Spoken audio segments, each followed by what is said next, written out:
मेहनत इतनी खामोशी से करो, मेहनत इतनी खामोशी से करो कि सफलता शोर मचा दे। नमस्ते दोस्तों, जोहार, मैं निमित सर आप सभी का अभिषेक चक्रवर्ती यूट्यूब चैनल में हार्दिक स्वागत करता हूं। क्लास 12 के स्टूडेंट्स के डिमांड को देखते हुए मैं आज इस वीडियो के माध्यम से क्लास 12 के इंग्लिश कोर के फ्लैमिंगो बुक से पोएट्री सेक्शन के फर्स्ट पोएम यानी माय मदर एट 66 के top 20 important exam related MCQ type questions करवाने वाला हूं, वो भी फुल एक्सप्लेनेशन के साथ। ताई मानिए दोस्तों, बहुत सारे क्वेश्चन आपको एग्जाम से यहीं से देखने को मिलेंगे। इससे पहले के वीडियोस में मैंने फ्लैमिंगो बुक से प्रो सेक्शन से चैप्टर 1 द लास्ट लेसन और चैप्टर 2 लास्ट स्प्रिंग को अच्छे से समझा दिया है और उन सभी चैप्टर्स के top 30 important exam related MCQ type questions आप लोगों को करवा दिया हूं। जो भी स्टूडेंट्स वो वीडियोस नहीं देखे हैं, एक बार देख लीजिएगा, आप लोगों के लिए फायदेमंद साबित होगी। तो शुरू से अंत तक इस वीडियो में बने रहिए और जो भी स्टूडेंट्स इस चैनल पर पहली बार आए हैं वे जल्दी से इस चैनल को सब्सक्राइब कर ले ताकि आगे की वीडियोस की नोटिफिकेशन सबसे पहले आप तक पहुंचे। तो जल्दी से इस वीडियो को लाइक करें और जमकर अपने सारे दोस्तों भी शेयर करें। तो चलिए दोस्तों, बिना देरी के वीडियो को शुरू करते हैं। तो चलिए दोस्तों, डायरेक्ट एमसीक्यू टाइप क्वेश्चंस बताने से पहले इस पोएम के बारे में कुछ मेजर पॉइंट्स को जान लेते हैं ताकि एमसीक्यू टाइप क्वेश्चंस आप लोग खुद कर सके और आप लोग को हेल्प मिल सके। ठीक है, तो चलिए एक एक करके पॉइंट का आपको समझाते हैं ताकि ये पोएम आप लोग का क्लियर हो जाए। कंसेप्ट क्लियर हो जाने से आप लोग एक भी एमसीक्यू टाइप क्वेश्चंस नहीं छोड़कर आएंगे, ये मेरा वादा है, अनिमेश सर का वादा है। तो चलिए एक एक करके पॉइंट्स को देखते हैं। फर्स्ट जो पॉइंट लिखा गया है यहां पर आप लोग देख सकते हैं, द पोएट इज, पहले मैं बता देता हूं, ये पोएम का नाम है माय मदर एट 66, जिसके कवित्री के नाम है कमला दास। ठीक है, तो इसका जो फर्स्ट पॉइंट आप लोग देख सकते हैं, the poet is driving from her parents home to the Cochin airport. यहां पर पोएट का मतलब कौन दोस्तों? कवित्री कमला दास। ठीक है, यानी कवित्री कमला दास अपने माता पिता के घर से यानी अपने पेरेंट्स के घर से कोचीन हवाई अड्डे के लिए गाड़ी चला रही है। याद रखिएगा, फर्स्ट पॉइंट मैंने क्या समझाया, ये जो कवित्री है, जो कमला दास है, वो अपने पेरेंट्स होम से कोचीन एयरपोर्ट के लिए गाड़ी चला रही है। अगर आपसे क्वेश्चन पूछा जाए कि कहां से गाड़ी चला रही है तो आप लोग टिक कीजिएगा पेरेंट्स होम। कहां के लिए अगर पूछा जाए तो कोचीन एयरपोर्ट। ठीक है, ये याद कर लीजिएगा। पॉइंट नंबर 2 आप लोग देख सकते हैं, क्या लिखा गया है, her mother who is 66 years old is sitting beside her. उसकी मां जो 66 साल की है, ठीक है, उसके बगल में उसके पास बैठी हुई है। इसलिए तो देखिए, ये जो पोएम है कवित्री की अपनी मां के बारे में है, इसलिए इनकी मां की जो उम्र है वो 66 साल है, इसलिए पोएम का नाम भी रखा गया है माय मदर एट 66। ठीक है, यानी उनकी मम्मी जिनकी उम्र 66 वर्ष की हो गई है वो कवित्री के जस्ट बगल में बैठी हुई है। अगर आपसे क्वेश्चन पूछा जाए कि बताइए कि कवित्री के जस्ट बगल में कौन बैठी हुई थी, तो आप लोग टिक कीजिएगा उनकी मम्मी। ठीक है, नेक्स्ट पॉइंट आप लोग देख सकते हो दोस्तों, पॉइंट नंबर 3 क्या लिखा गया है, the old lady is dosing with her mouth open. ठीक है, ये जो ओल्ड लेडी का मतलब होता है कवित्री की मम्मी। ठीक है, जो क्या कर रही है दोस्तों, डोजिंग ले रही है, वो भी मुंह खोल के यानी माउथ ओपन। ठीक है, ये जो बूढ़ी लेडी है वो मुंह खोलकर झपकी ले रही है। ठीक है, ये पॉइंट 3 में बताया गया है।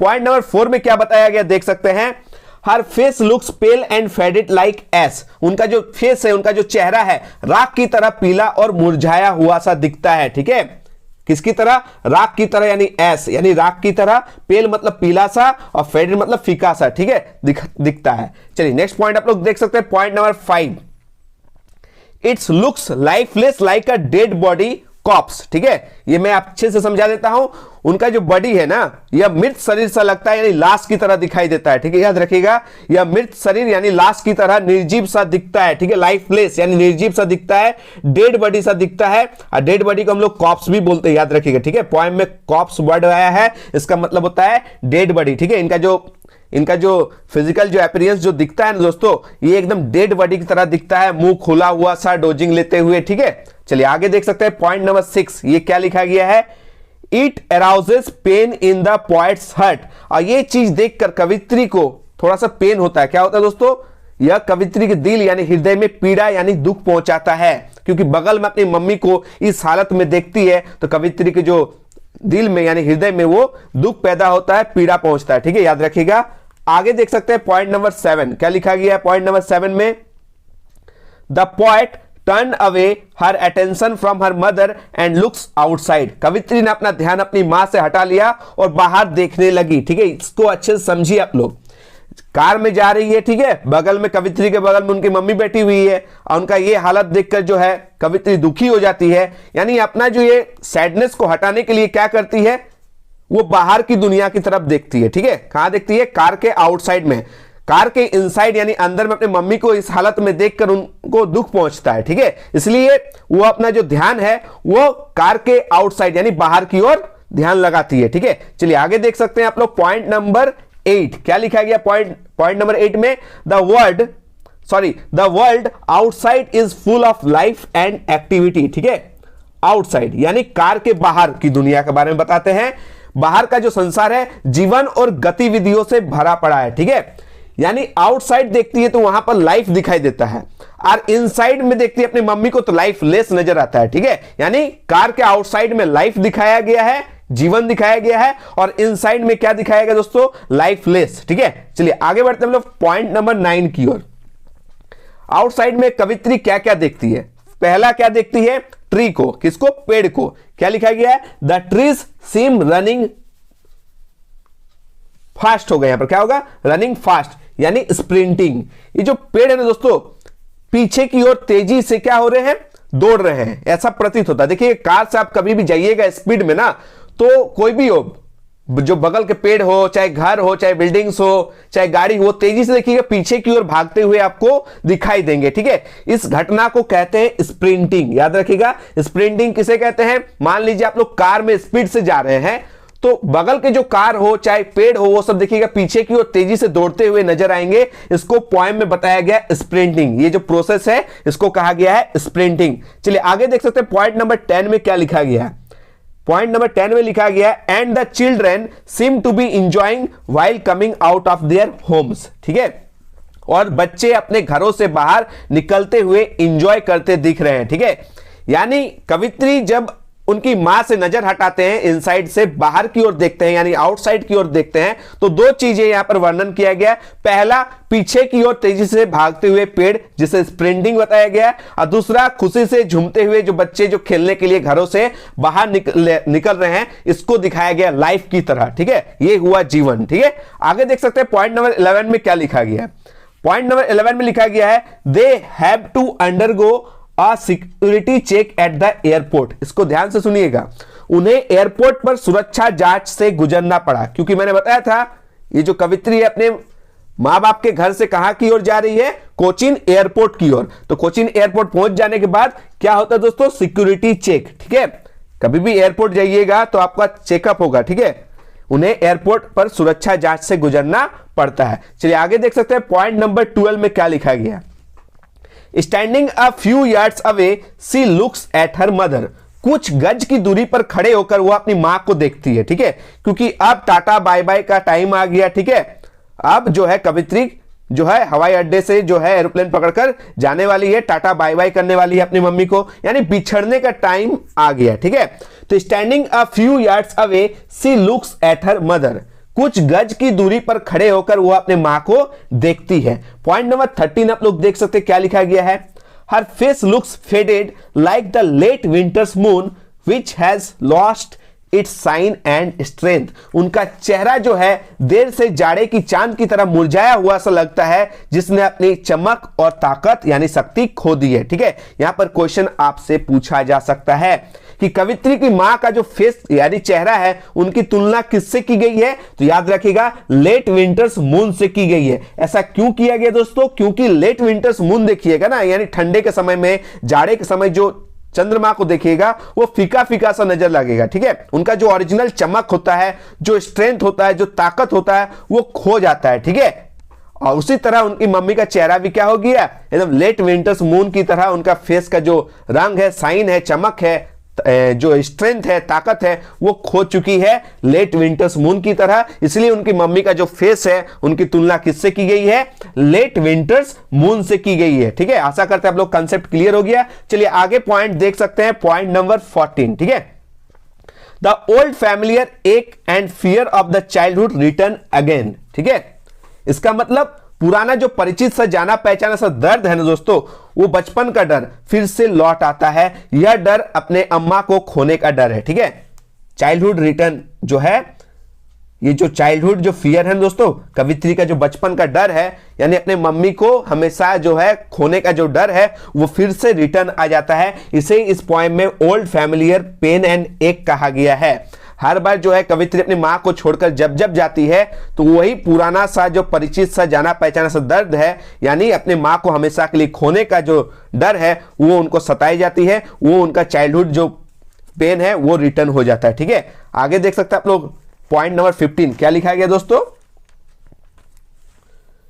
She said see you soon अम्मा एंड स्माइल। लेकिन वो क्या करती है दोस्तों, सामान्य दिखाई देने के लिए अपने आप को संभालती है। अंदर से तो दुखी है लेकिन अपने आप को क्या करती है, संभालती है। अम्मा को अलविदा कहते समय वो अपने चेहरे पर स्माइल देती है। अगर क्वेश्चन आपसे पूछा जा सकता है कि जब अपनी मम्मी से अलविदा यानी बिछड़ रही थी तो पोएट का जो है, कवित्री का जो एक्सप्रेशन है, फेस का एक्सप्रेशन है वो कैसा था, तो याद रखिएगा स्माइलिंग था, यानी स्माइल दे रही थी। ठीक है, और अपनी बूढ़ी अम्मा को फिर से मिलने की कामना करती है। She said see you soon अम्मा, जल्द मिलेंगे अम्मा। ठीक है, जल्द मिलेंगे अम्मा, ये लास्ट वर्ड है। और स्माइल एंड स्माइल, और अपने फेस से वो स्माइल एंड स्माइल देती है, मुस्कुराती है और अपनी मम्मी से यानी अम्मा से लास्ट वर्ड बोलती है, पार्टिंग वर्ड्स बोलती है, सी यू सून अम्मा, जल्द मिलेंगे अम्मा। ठीक है, और याद रखिएगा ये हो गया हम लोग का पोएम खत्म। ठीक है, टॉप 15 पॉइंट्स था। अगर ये अच्छे से आप लोग समझ लिए तो एक एक क्वेश्चन का आंसर आप लोग दीजिएगा, मेरा वादा है। ठीक है,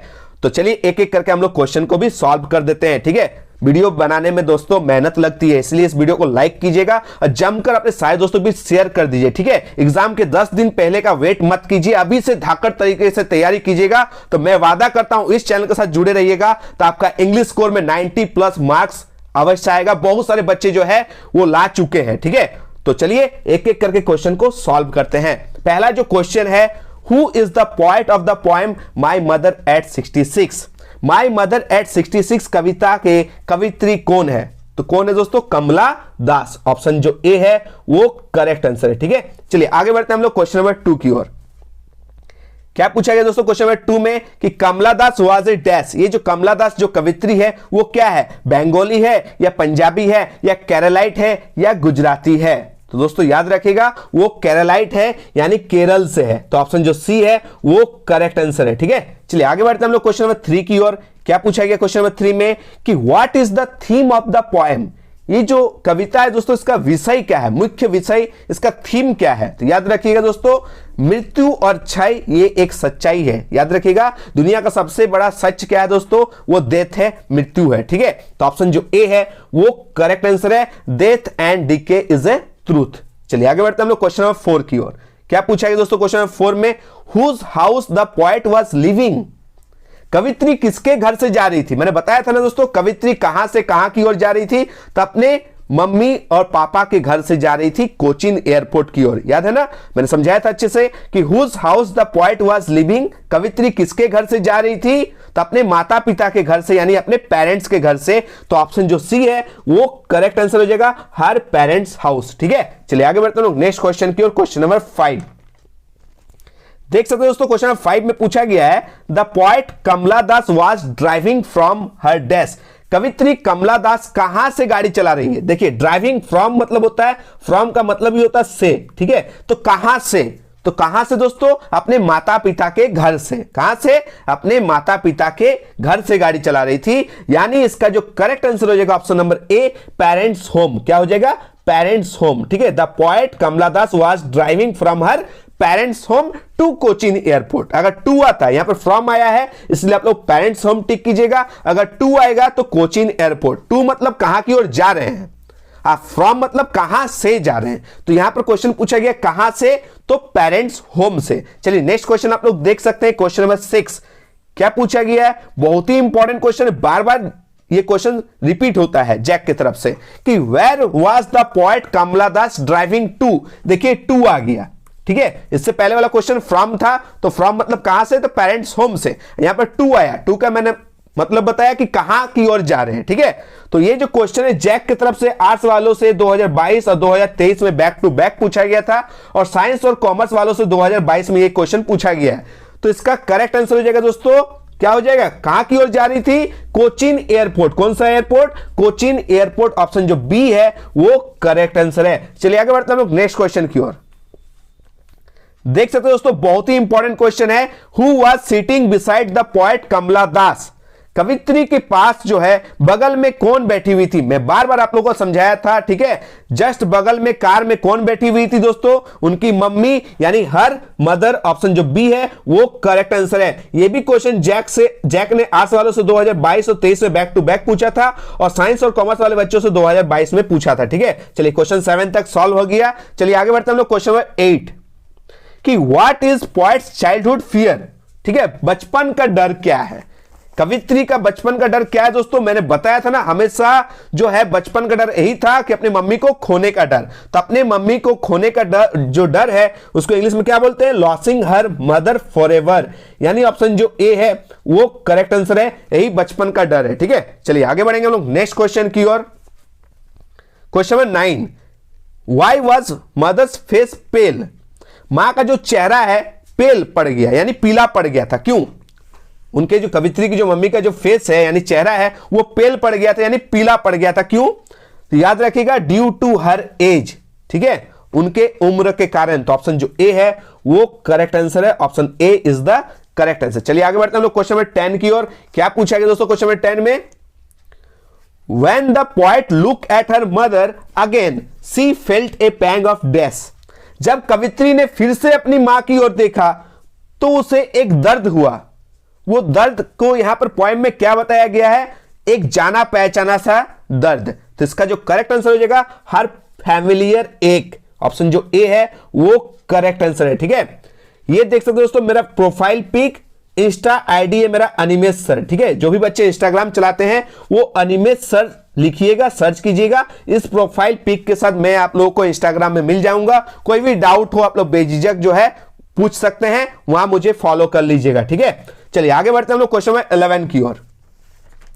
क्वेश्चन नंबर 11 आप लोग देख सकते हो दोस्तों, क्या पूछा गया है? The poet compared her mother to dash. मैंने आपको अच्छे से समझाया था कि कवित्री की मम्मी का जो तुलना हुआ इस पोएम में किनसे हुआ है? तो याद रखिएगा, लेट विंटर्स मून से। किससे? लेट विंटर्स मून से। पोएट की जो मम्मी का जो तुलना हुआ है, कंपेयर हुआ है, किससे हुआ है? लेट विंटर्स मून से, ठीक है। नेक्स्ट क्वेश्चन देख सकते हैं, क्वेश्चन नंबर 12। क्या पूछा गया दोस्तों कि why did the poet compare her mother's face to a late winter's moon? कवित्री ने उसकी मां के चेहरे की तुलना जो है शीतकाल के चांद से क्यों की है? लेट विंटर्स मून से अपनी मम्मी की तुलना क्यों की है? तो आप लोगों को बता देता हूं दोस्तों, जिस तरह, ठीक है, यहां पर आप लोग देख सकते हैं डल फेस, यानी जो है सुस्त चेहरा, यानी फीका पड़ गया, ठीक है। पेल एंड कलरलेस फेस, यानी पीला और कलरलेस, यानी रंगहीन चेहरा, ठीक है, उसमें कोई रंग ना हो। See old age of poet's mother, यह भी कारण हो सकता है। और ऑप्शन जो डी है ऑल ऑफ दीज, इनमें से सभी। तो ऑल ऑफ दीज जो है वो करेक्ट आंसर है, क्योंकि चेहरा भी सुस्त पड़ गया था, ठीक है, पेल यानी पीला पड़ गया था, कलरलेस चेहरा हो गया था, और उनका जो मम्मी का जो एज है वो भी मेन फैक्टर है। तो ऑप्शन जो डी है वो करेक्ट आंसर है, ठीक है। चलिए आगे बढ़ते हैं हम लोग क्वेश्चन नंबर 13 की ओर कि what does the poet notice outside the car? ये भी मैंने अच्छे से समझाया था कि कार के बाहर कवित्री क्या देखती है, ठीक है। कार के अंदर तो वो बस अपनी मम्मी को देखती है और दुखी होती है, ठीक है, क्योंकि उनका जो बढ़ती उम्र है वो चिंता का कारण है, ठीक है। इसलिए वो जो है मूड ठीक करने के लिए वो कार के आउटसाइड की ओर देखती है, जहां उसको जीवन दिखाई देती है, ठीक है, लाइफ दिखाई देती है। तो बताइए कि कवित्री कार के बाहर में क्या क्या चीजें देखी थी? 2 चीजें देखी थी। पहला स्प्रिंटिंग ट्रीज, यानी पीछे की ओर तेजी से भागते हुए पेड़, और दूसरा देखा था बच्चों को जो है खुशी से जो है दौड़ते हुए जो बाहर निकल रहे थे बच्चे, ठीक है, वो देखी थी। तो यहां पर ऑप्शन में आप लोग देख सकते हैं, पहला ही ऑप्शन जो है वो करेक्ट हो जाएगा। ऑप्शन जो ए है वो करेक्ट हो जाएगा। क्या हो जाएगा? Sprinting trees and running children, ठीक है, पीछे तेजी से भागते हुए पेड़ों और खुशी से दौड़ते हुए बच्चे को जो है वो आउटसाइड, यानी कार के आउटसाइड, यानी बाहर देखी थी। चलिए आगे बढ़ते हैं क्वेश्चन नंबर 14 की ओर। What were the words she use while parting from her mother? बहुत ही इंपॉर्टेंट क्वेश्चन है, मैंने अच्छे से समझाया था कि अपनी मां से बिछड़ते समय उसने किन शब्दों का इस्तेमाल किया था, ठीक है, क्योंकि एयरपोर्ट पहुंच जाने के बाद सिक्योरिटी चेकअप के बाद, ठीक है, अपनी मां से बिछड़ते टाइम ये जो कवित्री अपने मम्मी से आखिरी वर्ड्स क्या बोलती है, ये आपसे क्वेश्चन पूछा गया है। तो टाटा बाय बाय करते टाइम क्या बोलती है? सी यू सुन, क्या बोलती है? सी यू सुन अम्मा, ठीक है, वो अम्मा बोलती है, माता जी ये सब नहीं बोलती। क्या बोलती है? सी यू सुन अम्मा। तो ऑप्शन जो डी है वो करेक्ट आंसर है, जल्द ही मिलते हैं अम्मा। चलिए क्वेश्चन 15 आप लोग देख सकते हैं, क्या पूछा गया what was the expression of poet's face while parting from her mother. चलिए, मैंने बताया था ना कि उनका चेहरा का एक्सप्रेशन आपसे पूछा जा सकता है कि अपने मां से बिछड़ते समय कवित्री के चेहरे पर क्या भाव थे, कौन सा एक्सप्रेशन देखने को मिला था? स्माइलिंग। याद रखिएगा, ऑप्शन जो बी है वो करेक्ट आंसर है। ठीक है, वो स्माइल दिखाई थी ताकि उनकी मम्मी जो है वो स्वस्थ रहे, ठीक है, चिंता ना करे, ठीक है, अंदर से दुखी है लेकिन अपने मम्मी को एक स्माइली चेहरा लास्ट में वो देती है। चलिए आगे बढ़ते हैं लोग क्वेश्चन नंबर 16 की ओर। क्या पूछा गया है? व्हाट डिड कमला दास से टू हर मदर। ठीक है, यानी वही वर्ड्स, क्वेश्चन घुमा के पूछा गया है जैक की तरफ से 2024 में साइंस और कॉमर्स वाले बच्चों से। ठीक है, जो मैंने क्वेश्चन नंबर 15 में बताया वही क्वेश्चन घुमा के पूछा है क्वेश्चन नंबर 16 में। यानी लास्ट में जो है बिछड़ते समय अपनी मम्मी से वो क्या कहती है? तो सी यू सून अम्मा कहती है। तो ऑप्शन जो डी है वो करेक्ट आंसर है। ठीक है, आगे बढ़ते हैं हम लोग क्वेश्चन नंबर 17 की ओर। देखिए क्वेश्चन नंबर 17 में क्या पूछा है? The person in the car beside the poetess was. जो पर्सन है जो जस्ट कवित्री के बिसाइड में यानी बगल में जो कार में बैठी हुई है वो कौन है? तो मैंने बताया ना कि कवित्री के जस्ट बगल में कौन बैठी हुई थी? उनकी मम्मी, यानी आंसर हो जाएगा हर मदर। ऑप्शन जो डी है वो करेक्ट आंसर हो जाएगा। ठीक है, क्योंकि पोएम का नाम ही है माय मदर एट 66। यहां पर कवित्री अपनी मम्मी के बारे में बताई है। ठीक है, चलिए आगे बढ़ते हैं क्वेश्चन नंबर 18 की ओर। The poet's mother is describe as open mouth. ठीक है, ओपन माउथ यहां पर दिखाया गया। उनकी मम्मी जो है वो मुंह खोल के डोजिंग ले रही है। क्या ले रही है? डोजिंग ले रही है ना, बताया था ना मैंने अच्छे से। तो वही क्वेश्चन पूछा गया जैक ने आर्ट्स वालों से 2024 में ये क्वेश्चन पूछा था कि जो पोएट की मम्मी को यहां पर दिखाया गया है ओपन माउथ, इसका मतलब क्या है? She was dosing. क्या हो जाएगा इसका correct answer? She was dosing, वो झपकी ले रही थी। ऑप्शन जो डी है वो करेक्ट आंसर है। चलिए आगे बढ़ते हैं हम लोग क्वेश्चन नंबर 19 की ओर। क्वेश्चन नंबर 19 आप लोग देख सकते हैं क्या पूछा गया है। In the poem my mother at 66 the phrase realise with pain indicates the poet's dash. ठीक है, ये जो पोएम है माई मदर एट 66, उस पोएम में एक फ्रेज आया है रियलाइज विथ पेन। ये रियलाइज विथ पेन जो पेन है वो पोएट का क्या इंडिकेट करता है? ठीक है, तो ये इंडिकेट करता है ट्रबल्ड पास्ट। ऑप्शन जो बी है वो जो है इंडिकेट करता है बीता हुआ जो पास्ट है वो इंडिकेट करता है। बार बार वो जाना पहचाना से जो डर है, अपने मम्मी को खोने का डर जो है वो सताया जाता है। ठीक है, वही पेन, वही रियलाइज करती वो पेन। वो पेन मतलब फैमिलियर एक, यानी जाना पहचाना जो दर्द है वो फिर से रिटर्न हो जाता है, यानी ट्रबल पास्ट को जो है वो याद करती है। चलिए आज का लास्ट और अंतिम क्वेश्चन आप लोग देख सकते हैं दोस्तों, क्वेश्चन नंबर 20। क्या पूछा गया दोस्तों क्वेश्चन नंबर 20 में कि what do the running trees signify. ये जो रनिंग ट्रीज है जिसको मैंने आप लोगों को अच्छे से समझाया था, स्प्रिंटिंग ट्रीज, पीछे की ओर तेजी से भागते हुए जो पेड़ है वो क्या दर्शाते हैं, वो क्या सिग्निफाई करते हैं, वो दिखाते हैं। ऑप्शन जो सी है वो करेक्ट आंसर होगा। क्या होगा? Fast moving change in human life from childhood to old age. ठीक है, यानी बचपन से बुढ़ापे तक मानव जीवन में तेजी से होने वाला जो परिवर्तन है वो इसमें दिखाया गया है। ठीक है, सभी हम लोग जो जितने हैं वो सबसे पहले छोटे थे ना, उसके बाद हम लोग का बचपन आया, अब आप लोग इतना बड़े होंगे क्लास 12 का एग्जाम देंगे। ठीक है, तो अपना बचपन का आप लोग याद करते हैं ना, तो यानी हम लोग देखिए धीरे धीरे जो है आगे की ओर बढ़ रहे हैं। यानी बचपन से हम लोग 55 की ओर बढ़ रहे हैं, बचपन से हम लोग 55 की ओर बढ़ रहे हैं। यानी फास्ट जो है बचपन से जो बुढ़ापे तक का जो मानव जीवन से जो तेजी से होने वाला जो परिवर्तन है, यानी बचपन से 55 तक जो है यहां पर दिखाया गया है रनिंग ट्रीज के माध्यम से। ठीक है, तो आशा करते दोस्तों आज का ये वीडियो आप लोग को पसंद आया। अगर दोस्तों ये वीडियो थोड़ी सी भी पसंद आई, थोड़ी सी भी इंफॉर्मेटिव लगी तो प्लीज इस वीडियो को लाइक कीजिएगा, जमकर अपने सारे दोस्तों के शेयर कीजिएगा और एक प्यारा सा कमेंट जरूर कीजिएगा। ठीक है, और चैनल में जुड़े रहिए। ठीक है, अगर आप लोग सब्सक्राइब नहीं किए कर लीजिए, अपने सारे दोस्तों को भी जो है ये चैनल जो है आप लोग शेयर कर दीजिए ताकि इंग्लिश में कोई भी बच्चा जो है 90 से कम ना लाए। ठीक है, 90+ का लक्ष्य हम लोग रख के तैयारी करने वाले हैं। और कौन कौन सा सब्जेक्ट का जो है आप लोग को तैयारी करना है कमेंट बॉक्स में जरूर बताइएगा। ठीक है, और ये है हम लोग का टेलीग्राम चैनल का लिंक। ठीक है, ये जो है टेलीग्राम चैनल, इस पर आप लोग ज्वाइन हो जाइएगा ताकि आप लोग को जो है लेटेस्ट अपडेट मिले, पीडीएफ्स प्रोवाइड कर पाए। ठीक है, तो मिलते दोस्तों एक नए वीडियो के साथ। जय हिंद, वंदे मातरम।